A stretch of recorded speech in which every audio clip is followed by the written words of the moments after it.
میرے پیارے، ہم اور آپ آج کچھ مسائل ایسے ہیں، ان مسئلوں کی طرف میں نہیں جانا چاہتا، بلکہ کسی کے ولادت کو، کسی کے پیدائش کو لے کر، کسی انسان کے جنم کو لے کر ہمارا دین، ہمارا دھرم، ہمارا اسلام یہ کہتا ہے کلو یولد مولود علی فطرت الاسلام۔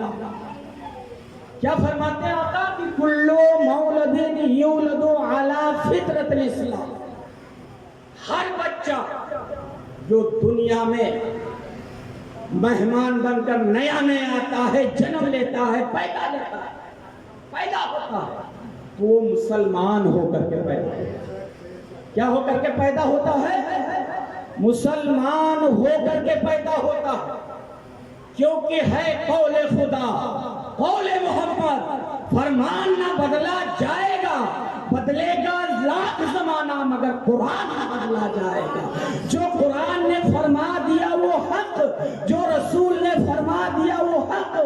ہر پیدا ہونے والا انسان کون پیدا ہوتا ہے؟ کیا ہو کر کے؟ کس دھرم پر پیدا ہوتا ہے؟ اسلام دھرم پر پیدا ہوتا ہے۔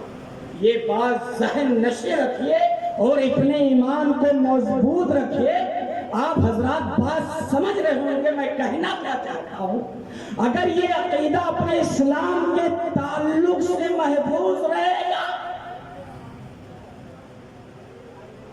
یہ عقیدہ، یہ ایمان محفوظ رہے گا کہ ہر پیدا ہونے والا انسان مسلمان ہو کر کے پیدا ہوتا ہے، پیدا ہونے والا مسلمان ہوتا ہے، تو انشاءاللہ کبھی ہم اور آپ اسلام کی رسی کو چھوڑ کر اور دھرم کو اختیار نہیں کریں گے، اسلام پر ہمیشہ قائم رہیں گے، کیونکہ اسلام زندہ تھا، اسلام زندہ ہے، اسلام زندہ، اسلام زندہ، اسلام زندہ۔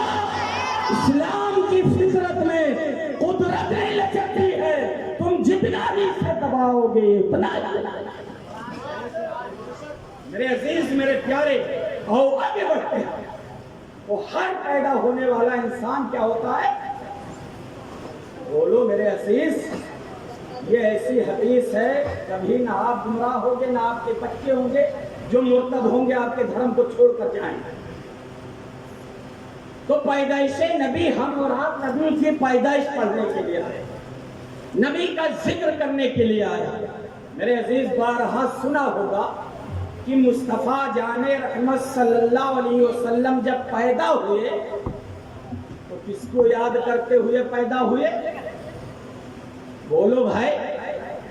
یہاں تک کہ میرے آقا صلی اللہ تعالی علیہ وسلم کی اماں،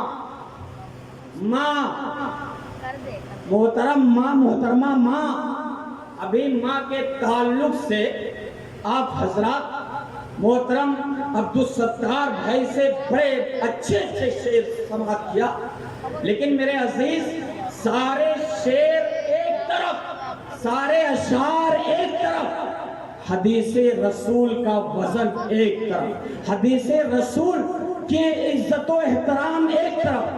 میرے پیارے، میرے عزیز اور محترم حاجی خوش محمد صاحب یہ پورا پروگرام بنا لیے ہیں کہ جا کر کے سر کی آنکھوں سے گنبد خضرا کو دیکھیں گے، خانہ کعبہ کا طواف کریں گے، خانہ خدا کو دیکھیں گے، نبی کے روضے کی جالی کو دیکھیں گے، ہرا گنبد خضرا کو دیکھیں گے۔ میرے عزیز داہنے طرف میرے حاجی محترم حاجی کتاب الدین صاحب تشریف رکھتے ہیں، یہ اپنی آنکھوں سے دیکھ کر کے آئے ہیں گنبد خضرا، خانہ کعبہ کو دیکھے ہیں، خانہ کعبہ کو کا طواف کیے ہیں۔ اللہ نے انہیں نوازا، محترم حاجی خوش محمد صاحب کو اللہ نواز رہا ہے، انہوں نے دولت، پاسپورٹ، ویزا کر جو ہے لاکھوں 10 لاکھ 8 لاکھ روپے خرچ کر کے جا کر کے سر کی آنکھوں سے دیکھ کر کے آئے ہیں، حج کا ثواب لوٹے ہیں، محترم حاجی خوش محمد صاحب لوٹنے والے ہیں، لیکن آؤ تمہیں زیادہ دور نہ لے چلو، پورے ہندوستان کا سفر نہ کراؤ،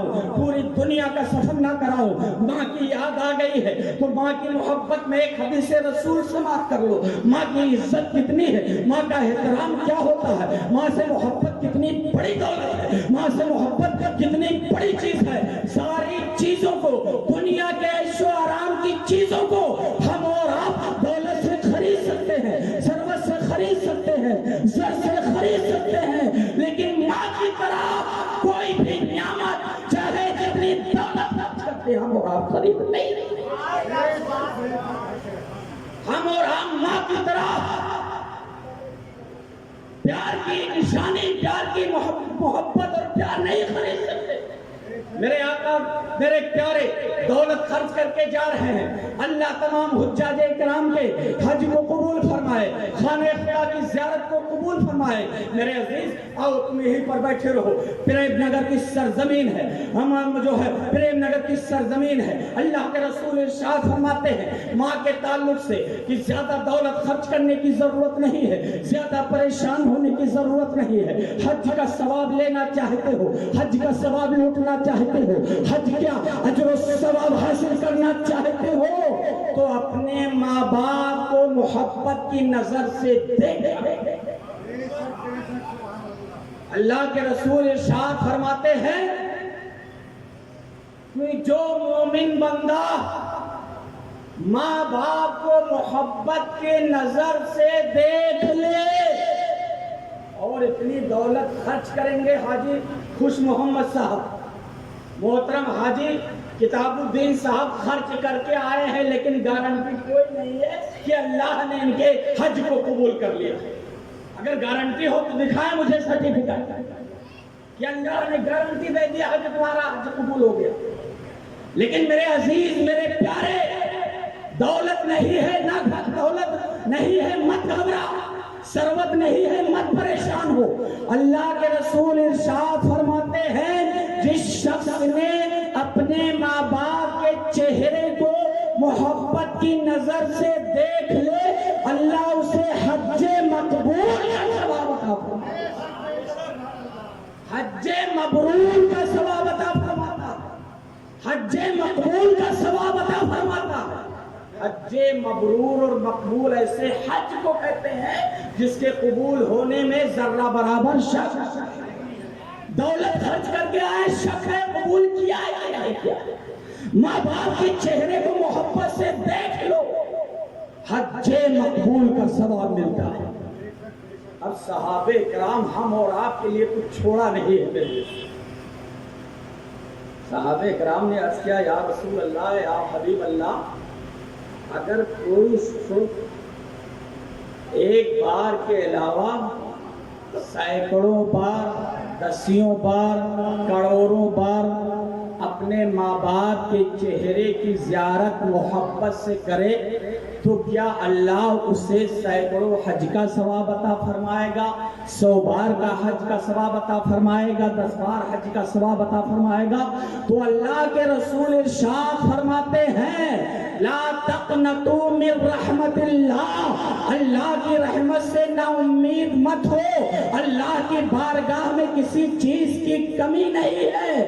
اگر کوئی اولاد اپنے ماں باپ کے چہرے کو محبت کی نظر سے ایک بار نہیں، 10 بار نہیں، سینکڑوں بار نہیں، کروڑوں بار نہیں، اربوں بار دیکھے تو اللہ اس بات پر قادر ہے اسے اربوں حج مقبول کا ثواب عطا فرماتے۔ اللہ ان اللہ علی کل شیء قدیر، اللہ ہر بات پر قادر ہے۔ اگر اربوں بار کوئی اولاد اپنے ماں باپ کے چہرے کو محبت سے دیکھے تو اربوں حج کا ثواب اللہ عطا فرمائے۔ خوش نصیب ہو آپ لوگ میرے عزیز میرے پیارے، جن کے ماں باپ حیات ہیں، جن کے ماں باپ زندہ ہیں اور جن کے والدین کا سایہ سر سے اٹھ گیا، اس میں میں بھی شامل ہوں، بہت سے لوگ شامل ہیں۔ میرے عزیز آج کوئی خوشی کا موقع آتا ہے تو ماں باپ کی یاد آتی ہے، جب تک زندہ تھے ان کا احترام کیا ہے، ان کا رتبہ کیا ہوتا ہے، ان کا مرتبہ کیا ہوتا ہے، ہم اور آپ نہیں سمجھ پائے۔ جب اس دنیا کو چھوڑ کر چلے گئے، آج بہت خیال آتا ہے، آج بڑا پیار آتا ہے، آج بڑی محبت آتی ہے، لیکن میرے عزیز آج کی محبت سے کوئی فائدہ ہونے والا نہیں ہے۔ بہرحال میں یہ عرض کر رہا تھا کہ جن کے والدین زندہ ہیں، حیات میں ہیں، میرے دوست ابھی ٹائم ہے، وقت ہے، ابھی جو ہے باقی ہے، ابھی جو ہے ٹائم ہے، وقت ہے، آپ لوگ ان سے محبت کیجئے، ان کو منا لیجئے، ان کو راضی رکھیے، ان کو خوش رکھیے۔ میرے عزیز ماں باپ کی رضا رب کی رضا میں، اگر ماں باپ خوش ہیں تو خدا بھی تم سے خوش ہے، ماں باپ ناراض ہیں تو خدا بھی تم سے ناراض ہے۔ ماں باپ کی خوشی خدا کو راضی کرنے میں ہے، اور ماں باپ کو راضی کرنے میں خدا کو راضی کرنے میں ہے۔ تو میرے عزیز جن کے ماں باپ حیات میں ہیں، ان کو چاہیے اس ٹائم کو، وقت کو غنیمت سمجھیں، اپنے بوڑھے ماں باپ کو اپنے سر پر بوجھ نہ سمجھیں۔ اور میں کہتا ہوں جیسا کرو گے ویسا کرو، جیسی کرنی، بولو بھائی، جیسی کرنی ویسی بھرنی۔ اب ایک واقعہ، ایک حکایت مجھے یاد آ رہی ہے میرے دوست، ایک واقعہ یاد آ رہا ہے۔ ایک ماں باپ بوڑھے ہو گئے، بیٹا جوان تھا، اور بوڑھے ہو جاتے ہیں میرے دوست، مگر نوجوان لڑکا کچھ محبت بیدار رہتی ہے، پیار کی حرارت اس کے دل میں رہتا ہے، تو ماں باپ کو نہیں چھوڑتا، لیکن بیوی کے چکر میں پڑ کے اپنے ماں باپ کو گھر سے نکالتا۔ تو اسی طرح بڑھاپے میں ماں باپ جب بوڑھے ہو جاتے ہیں، میرے عزیز ان سے کوئی کام نہیں ہوتا ہے۔ ایک گھر دے دو، اس میں کھانسنا، کھکارنا، پھوک ڈالنا، یہی ان کا کام ہو جاتا ہے۔ تو بیوی ایک نوجوان شوہر کی بیوی، ایک نوجوان بچے کی بیوی، وہ اپنے شوہر سے کہتی ہے، میرے شریک حیات شوہر نامدار، آپ کے ماں باپ کی خدمت بہت دنوں سے کر رہی ہوں، اب ہمارے اندر اتنی طاقت نہیں، اتنی سکت نہیں ہے کہ اب آپ کے ماں باپ کے تھوک کو میں دھل سکوں، کھکار کو میں دھل سکوں، اب آپ کے والدین سے مجھے پریشانی ہو رہی ہے۔ شوہر بیوی کی محبت اس کے اوپر غالب آ جاتی ہے، کہتا پھر کیسے کیا جائے، کیسے ان سے چھٹکارا حاصل کیا جائے۔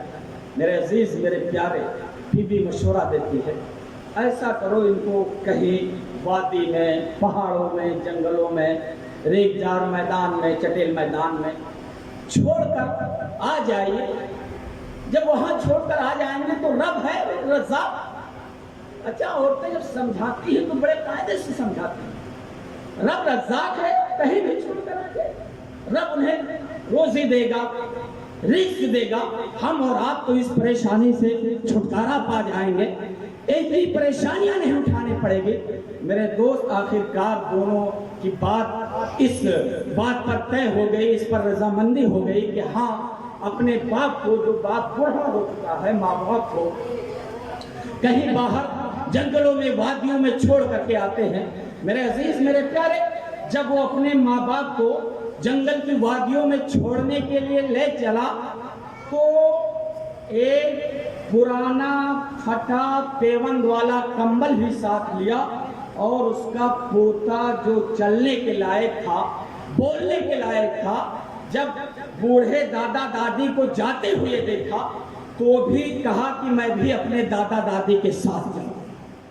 نوجوان کا بیٹا تھا، پیار آ گیا، محبت آ گئی، وہ چلے۔